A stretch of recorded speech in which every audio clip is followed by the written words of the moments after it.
मोहन नाम का आदमी था जो हमेशा अपने समाज में सक्रिय रहता था। उसको सभी जानते थे, बड़ा मान सम्मान मिलता था। अचानक किसी कारणवश वह निष्क्रिय रहने लगा, मिलना जुलना बंद कर दिया और समाज से दूर हो गया।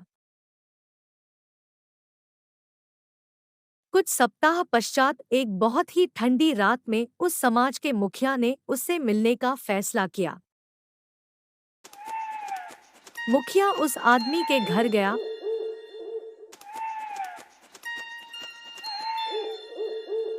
और पाया कि आदमी घर पर अकेला ही था। एक बोरसी में जलती हुई लकड़ियों की लौ के सामने बैठा आराम से आग ताप रहा था। उस आदमी ने आगंतुक मुखिया का बड़ी खामोशी से स्वागत किया। दोनों चुपचाप बैठे रहे, केवल आग की लपटों को ऊपर तक उठते हुए ही देखते रहे।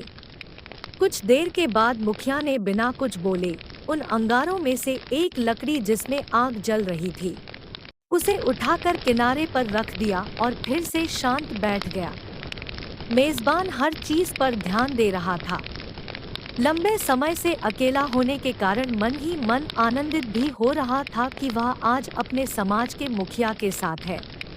लेकिन उसने देखा कि अलग की हुए लकड़ी की आग की लौ धीरे धीरे कम हो रही है। कुछ देर में आग बिल्कुल बुझ गई। उसमें कोई ताप नहीं बचा।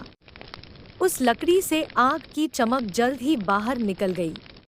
कुछ समय पूर्व जो उस लकड़ी में उज्जवल प्रकाश था और आग की तपन थी, वह अब एक काले और मृत टुकड़े से ज्यादा कुछ शेष न था। इस बीच दोनों मित्रों ने एक दूसरे का बहुत ही संक्षिप्त अभिवादन किया। कम से कम शब्द बोले। जाने से पहले मुखिया ने अलग की हुई बेकार लकड़ी को उठाया और फिर से आग के बीच में रख दिया। वह लकड़ी फिर से सुलग कर लौ बनकर जलने लगी और चारों ओर रोशनी और ताप बिखेरने लगी।